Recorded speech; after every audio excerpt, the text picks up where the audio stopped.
Hello, welcome to Game On, your rapid fire hot take podcast brought to you by Daily Record Sport. I'm Michael Gannon, I'm joined by Gavin Berry, where every Friday we tackle the big issues head on from Scottish sport and beyond, and it's all against the clock. Gav, there'll be no messing about as always. We get stuck in and we have to get to the point short and sharp before the whistle cuts us off in our prime. How are you, Gav? You all right this week? Very good, thanks, Michael. It's been a bumper week for Scottish sport and beyond, obviously with European football and everything else. So, we'll, like we say, no messing about, we'll get stuck right in. So, our first topic is on the back of the European draw. Can Celtic stun Bayern Munich in the Champions League?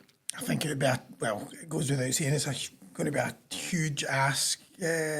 Bayern Munich or Real Madrid, whoever they landed, it was going to be a daunting task. I think Bayern Munich is slightly the easier of the two.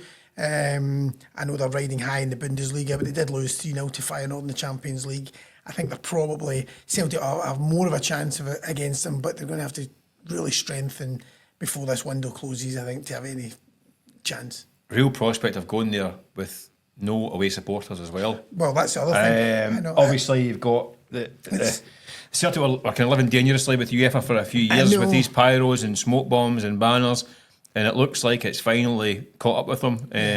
The smoke bomb, I think they were after the Dortmund game early in the campaign, it was like, this is your last warning. Yeah. The next time there's a breach, you're going to get a ban from an away game, and it looks like... What a blow. This morning, the Celtic fans so excited watching that draw. Who would get Munich, Madrid? No doubt. They've got EasyJet and Ryanair websites up trying to get the cheap flights, and then no sooner does the draw out. In fact, I don't even think the draw was out in the news game that they'd been hit with UEFA. It's funny because after the Dortmund game at Atalanta and Zagreb, they seem to be, the message seemed to have been received. Then at Villa Park, the smoke bomb on the pitch. Is there any way they can get around this, Celtic, or are they going to have to accept it? I don't think so. I mean, they say that they're going to fight it, but I think and they've got to show to the fans that they're trying to fight and make a fist of it. But I just think UEFA will come down hard. But and that's obviously going to be the second leg. Can they get the result the first leg, Parkhead? It's going to be a big ask, but I don't see why they can't go into that game and give it a good go. Well, of course, home, you know what it's like. Parkhead, they've got a bit of that kind of... they've lost a bit of that fear factor, over these recent years, but they seem to be getting that back now. Obviously, RB Leipzig, another German team, coming to Parkhead earlier this season and losing. But before that, Michael, Celtic play Motherwell, managerless Motherwell, after Stuart Kettlewell decided to leave. Now, it's a big decision for any manager to leave a job, especially a top-flight job, but the abuse he was getting was just too much for him. Do you think that will put people off going for that job? No. I don't. Listen, managers have got thick skins, and blimey, they have to have, don't they? I mean...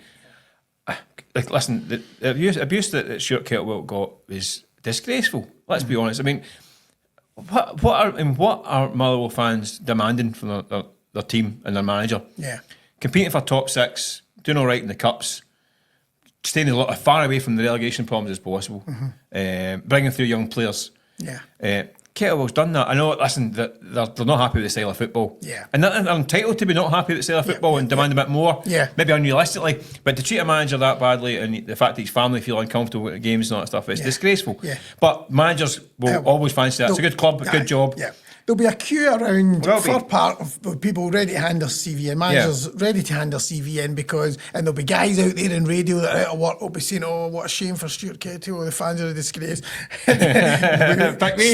Slipping their CV in, what a shame. It's always what a shame, Stuart. It's funny, I remember Neil Lennon, I think he's told the story before. Remember he went to... Neil Lennon's a good shout for the job, by the way. Well, sorry, that's what I was going to say. What I was going to say was, remember there's that great picture of him at Ibrox with Jimmy Nicholl when he'd gone for a trial at Rangers. I think around that time he tells the story that Motherwell were interested. I don't know if he actually went for a trial, but he was certainly... There was interest in Motherwell. What a story that would be. The schoolboy that 40 years later he ends up as manager. I think he'd be a great shout as well. I mean, you're talking about managers having thick skins. I mean, the abuse that Neil Lennon got, again, a disgrace. I mean, it was a bad season at Celtic and the COVID season, and it went all wrong. It got quite nasty with him as well, but he's had some tough jobs since then and dealt with it. Seen Dobbs at Hibs as well. I think he'd be a great shout. He's been for Motherwell. overlooked for a lot of these, you know, Yeah, like when Aberdeen were looking for a manager. Yeah. Now, one man that won't be playing for Celtic when they play Motherwell this weekend at Fir Park is Kieran Tierney, because Arsenal have blocked his move back to Celtic. He's coming back, obviously, but it was just a question of whether he was coming back this month. Arsenal seem to have blocked it. That will be a blow for Celtic, because to get him this month would have been ideal, especially with the Champions League games coming up. Is it the right move for Kieran Tierney? 27, remember, Michael? Just 27, playing in the Premier League, playing well when he gets his chance. Is that a good career move for him to come back to Celtic? Well, I still think there's a chance that Kieran Tierney could be on board at Celtic at the end of this month. Yeah. Okay. A slim chance. A lot can happen in the last few days of the window. We know it gets a bit crazy, so I wouldn't write it off just yet completely, unless you're obviously watching this on YouTube after Monday, and it's. I said all along that Kieran Tierney would not be at Celtic in the January window, but yeah, you never know. It's a good move. It's a great move for Celtic. I mean, I know this. No, is it a great move for him? I'm asking you. I was just getting there. I was just tee myself up. Answer the question. We've only got 2 minutes. Come on. Listen, he's a hometown hero. He loves the club. So, from a personal point of view, I don't think he's financially motivated that much. He's made a lot of money in the game. Obviously, he wants to come back to his boyhood club. He's always wanted to come back. He said it for years. Yeah. If I'm his accountant, I'd be saying, do another 2 years in the English Premier League, because he'll have 3 or 4 options in England. He'll have 2 or 3 options abroad. Yeah. He's a top class player when he's fit. And by the way, people talk about his injury problems. Look at his game; he still plays 30 games a season. Yeah. He's not 2 years of not playing football. No. Played 30 odd games last season, 40 odd the year before that. Has played games. Is that why? Do you think Arsenal are saying? It's a perception issue. Do you think that's why Arsenal are saying you're not going back in January, because he's been playing, he's coming on? He's probably the best. You see the Arsenal fans' reaction to him. He's probably the best left back of the club. They're worried about Zinchenko going, and a couple of other boys there. I think they're hedging their bets, but it might change at the end. But listen, Tierney could go and make a fortune in another 2 or 3 year contract in England, 80 grand a week, whatever. But he wants to come back to Celtic, and if that's what he wants, then fair play to him, because that's where he feels most at home. So it's a lack of ambition, you're saying? Well, no, what is ambition? What is ambition? He's got plenty of money. Yeah. So, I mean, to be happy, I suppose. Yeah, maybe he's just saying he's going to be happy. Yeah. But Brendan Rodgers is going to need another left back then, Michael. If Kieran Tierney isn't coming now, we've got Greg Taylor in his contract standoff. So, what happens there? Celtic are facing a kind of busy end to the window, aren't they? But was Brendan Rodgers sending out a message to the Celtic board by throwing on a couple of youngsters at Villa Park? He said after it, it's clear we need to strengthen. But do you think there was a wee message there? Was it a wee subtle message with his team selection? Yeah, we've seen this before with Brendan Rodgers, haven't we? That he is quite subtle that way. I think with Daniel Cummings, there's a lot of interest in that the kid as well. I think giving him a wee taste of it was a bold move, but also just shows the lad that, listen, you've got a future here, you're involved in this kind of fixture. That might help in terms of that aspect. I mean, Dave Murray coming on at the end when you've got a £4 million centre half on the bench, he's not got the ball all season. And Mike Narovki. Anthony Ralston was also there. I mean, he could have put him on and shuffled things around. I think it's pretty obvious that he does need a few more. I mean, selling Kyogo is a bold move in January. I mean, I know there's talk about Kyogo wanting to go, but you're still letting go one of the best players at the club. The main man up front is gone in January when there's still a league to be won. Scottish Cup come on and scored a couple of goals, so it's all fine. But are you going to rely on Adrian as a main man for the rest of the season on his own? I mean, he could get a hamstring before the Dortmund for the Bayern game, and then they've got no strikers, so they need a striker in, and Rodgers knows this. He said it himself. So I think he doesn't have to send out signals through his team sheets. He'll be telling the board and his recruitment staff, Paul Tisdale, I need a striker, I need a left back by deadline day, Monday. If it's not going to be Kieran Tierney, it's somebody else we can rely on, because Greg Taylor's contract's running down.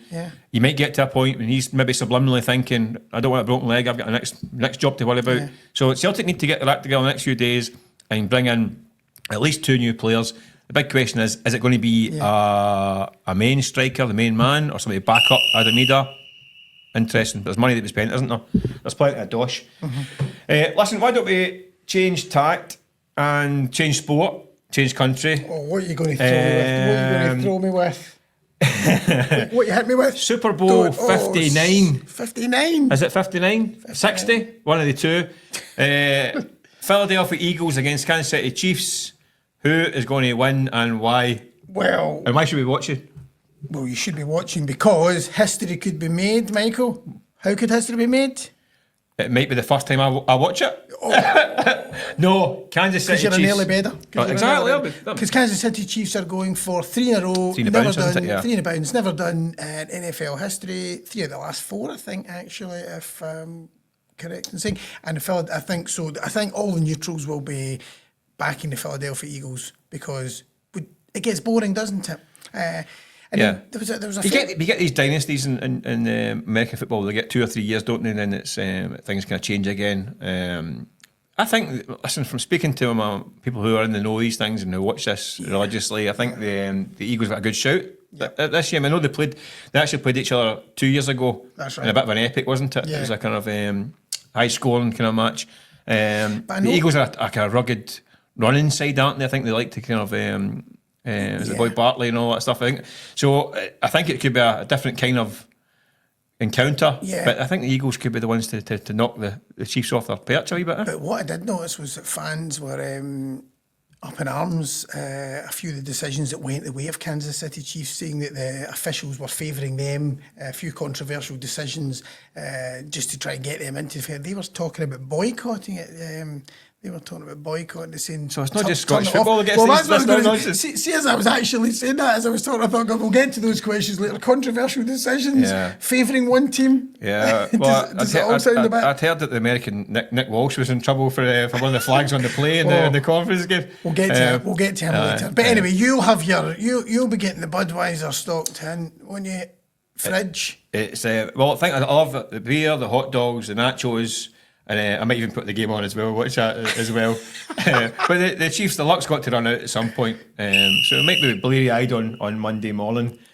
Listen, we'll go back to some serious sport again, I think, here. And we'll cross the city. We're going to go to Rangers. Yeah. Obviously, European progress for Rangers as well. Wee bit of chat about... how far they can go in the competition. I mean, obviously got to the final a couple of years ago. Yeah. Can they do it again? Why not? I mean, I think when you look... let's first of all start with Philip. Come on. The man was... I don't think any of us really thought, and I include Rangers fans in that, I don't think any of them thought he would be here at this stage in charge. It was just a kind of game to game. He was on a 90-minute rolling contract. It was just one defeat away and he was going to get the sack. So I think you've got to... He's taking the stick. You have to praise him for the way he's turned it around. His team's half a team missing. It's incredible, really. It's a remarkable achievement to get into that last 8. I mean, to get into the last 8. And that's the thing. I think when you look at the teams that they could play... to get into the top 8, into the last 16, my apologies. When you look at the teams that could play, 20 Enschede, Fenerbahce... and the like Bodo Glimt. I mean, toss of a coin, really, isn't it? But you'd probably favour. You'd fancy Rangers at Ibrox against any of these teams, wouldn't you?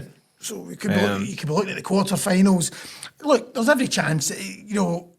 When they got to Seville, it was a bit like that. Every round, can they, it's getting...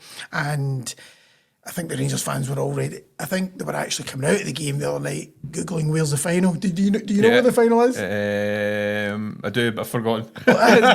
Bilbao. So that's when you know you're getting serious. When fans actually start looking at pricing flights. Yeah. But no, it's a remarkable achievement. I don't see any reason why they can't. I'll be honest. It's incredible. I mean, I just think that you look at the squad and the injuries that he's had. Yeah. To get to that top 8 spot is a remarkable achievement. I mean, he's a comeback kid, isn't he? Philip, come on. Definitely. I mean, the thing is, how does he marry up the domestic game? I mean, he seems to have the great kind of counter-attacking kind of style for Europe. Mm-hmm. He's got to find a formula that works in Scotland. Well, that's the problem. Because after 20 minutes at Dun United last week, they could have been 2 or 3-0 down. Yeah. And you're talking about getting sacked again. And then 5 days later, he's into the top 8 and he's a hero and people are booking flights for the final. It's incredible. Yeah. What it does is it buys him time. It does. But his recruitment has been under real scrutiny at Rangers. And one man who hasn't... They spent a fairly significant fee on in the summer was Bajrami, Nadeem Bajrami. He hasn't really done it, has he? Do you think he's been a waste of money?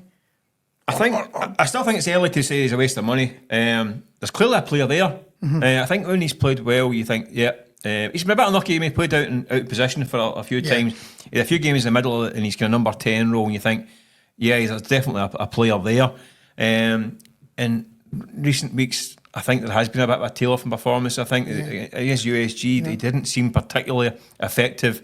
We're kind of trying to figure out what he kind of does. I mean, is he a 10 that can thread a ball through the back line, or he can ping a ball at the top corner, or just be that kind of positive attacking influence? What he doesn't do is track back. That's one thing he certainly doesn't do. Yeah, I don't think you necessarily want your number 10 to be that guy, but unfortunately these days, in the kind of all the high pressing and all that stuff, and winning the transitions and all the duels and all that stuff, you have to be, I guess.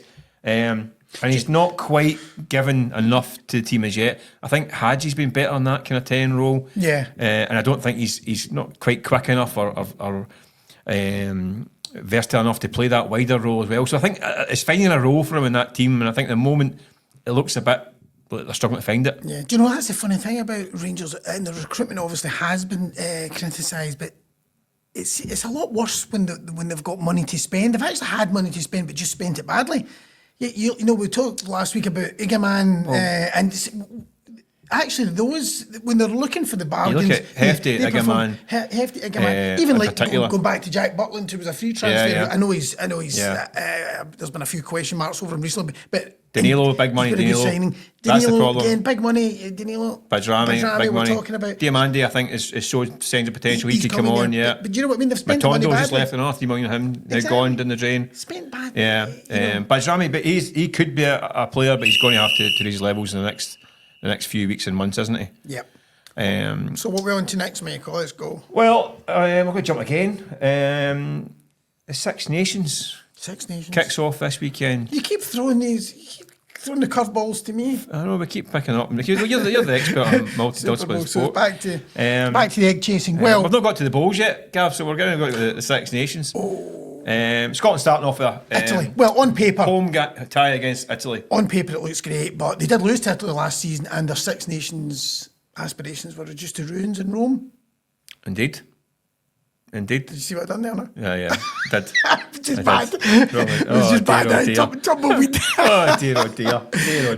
No, in all seriousness, it did, Michael. They were flying high. They went to Rome, lost, but I think they've only lost 9 times to Italy or something the entire time that they've played them. I don't even. But home, opening game. No captain. No, I know. We touched on that last week, didn't we? Yeah. But you have to assume, I mean, Italy are 8-1, Murrayfield, crowd behind them. They've got to go off to a flyer, but I do think, I mean, Italy have, they've improved in recent years. It's going to be one of those games you just imagine that they'll just make it scrappy and make it. It's going to be edgy. I don't see a convincing one for Scotland, but I think they'll win. But it'll be an edgy afternoon. I don't think they're going to. It's a particularly Scottish thing, isn't it, to kind of struggle in these kind of games and we kind of raise it. But I think Scotland has been shown enough in recent times to suggest that they are a serious nation again in the rugby world. I think the Australia win end of last year was terrific. The injury problems aren't helping us, obviously, which is going to be a bit of a setback. But there is more. I think there is more strength and depth at the moment than maybe had been in previous times. They've also got another home game against Ireland as well. So back-to-back home games to start the campaign.